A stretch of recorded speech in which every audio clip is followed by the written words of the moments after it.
kita senang-senang kalau hukum, kadang-kadang hukum kita kalau tak berapa tepat dengan individu tadi. Sebab kita tak kaji manusia. Yang ni yang anda sebut setakat mana yang anda dengar daripada Fadilatul Syekh Amru Al-Buddani. Disebut tu beza hukum kitab dengan hukum fatwa. Fatwa ni kena ada disiplin tu, kena mengaji pula. Jadi ustaz-ustaz yang ambil syariah tu memang kena tahu masalah fatwa ni. Sebab kadang-kadang bila mengaji ni terus kita hukum semua A sampai Z macam kita semua kita hukum sama saja.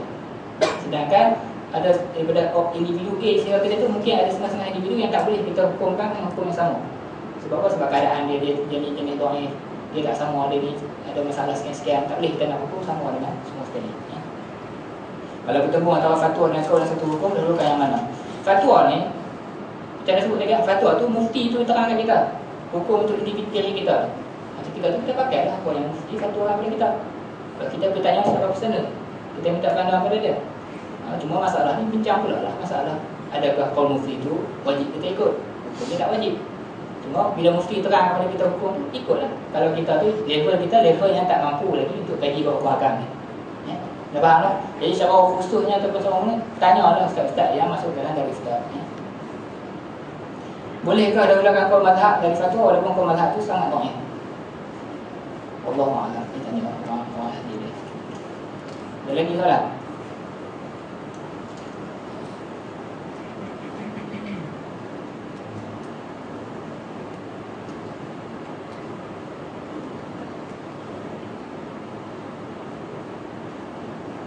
Tindakan setengah pelajar yang tayangkan gambar guru dia kisah syisyah, apa pandangan? Anda nak sebut siapa telah ni, kena faham. Dalam kaedah-kaedah hukum fiqh ni dia ada nama dia al-hukmu yataghayyaru bitaghayyuri al-urfi ataupun al-'adah.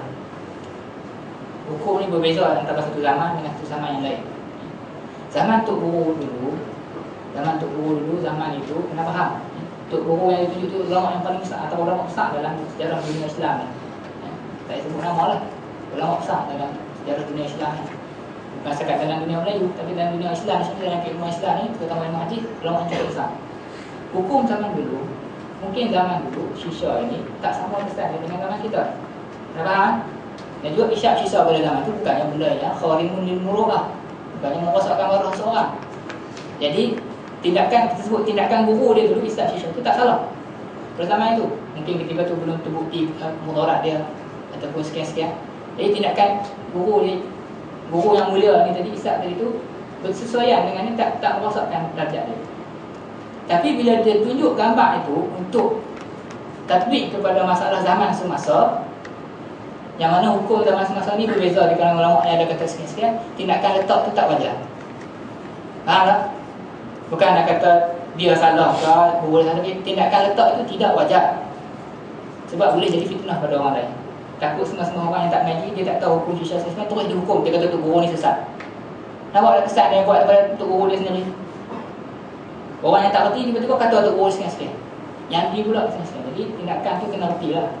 Kena jaga adab dengan guru kita. Kadang-kadang mungkin kita nak hormat dia, tapi cara nak hormat tak kena.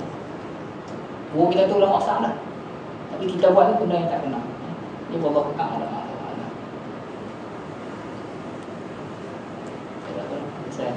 Ada soalan ke? Jika tak ada soalan, cukup sekat dulu.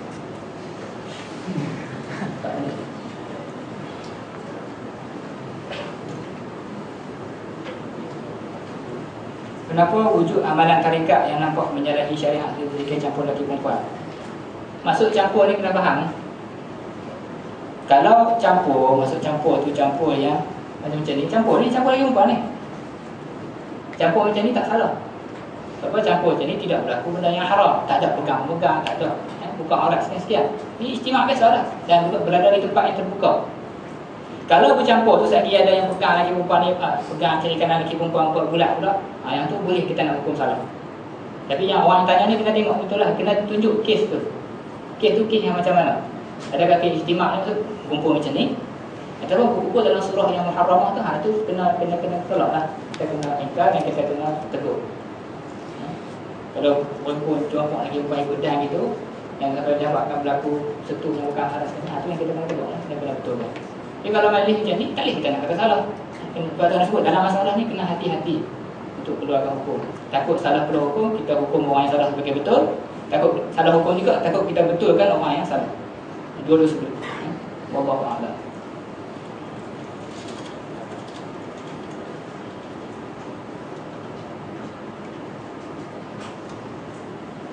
Adakah Ustaz setuju bahawa mahasiswa Azhar kini, ini soalan lah ni, soalan paling baik sekali, mengambil meja dalam bidang komputer kerana sibuk dengan Facebook?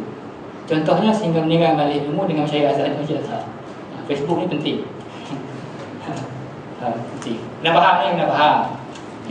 Facebook ni macam mana boleh? Benda ni benda perubahan zaman. Zaman dulu tak ada Facebook. Jadi Facebook ni dia macam pisau lah. Macam pisau. Kena guna cara betul, bawa manfaat. Guna cara salah, bawa mudarat. Itu saya jawapan. Kalau guna pisau sampai tikam dalam diri tapi kelas, tak jadilah. Tak boleh. Tapi kalau tak guna pula, okey juga tak manfaatkan peluang masa untuk dakwah. Jangan guna untuk seronok posing tanda gambar sini, bubuh, komen. Hari saya dah makan sekarang. Saya nak pergi ke tandas untuk buang air. Tak payahlah sampai teratur kan. Kena tengok ni pula. Guna ke arah yang bermanfaat. Allah Ta'ala. Ini cukup dekat ni dulu dan minta maaf lah. Segala kekurangan dan juga segala benda yang tak jelas atau ada benda yang tak mukhalafah tu. Kalau ada benda yang tak benar dan tak betul, harap sampaikan dan tegurkan.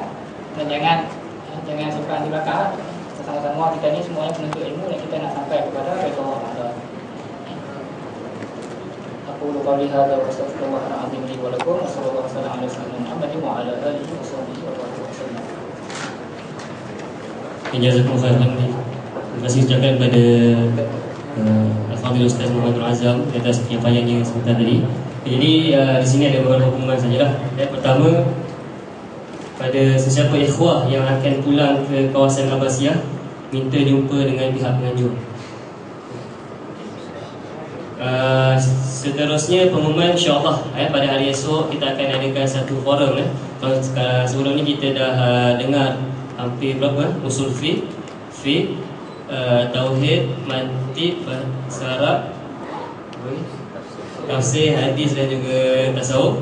InsyaAllah esok kita ada satu forum dengan satu tajuk ni, iaitu menjejak mutiara di bumi Anbiya. InsyaAllah kita akan mengumpulkan panel-panel yang sudah disampaikan sebelum ni pada hari esok pada jam yang sama juga insyaAllah. Jadi mohon ada kemanfaatlah di atas kekurangan di dalam mengendalikan majlis pada malam ini. InsyaAllah kita tanggung majlis kita pada malam ini dengan bacaan tasbih Farhan As-Sabras.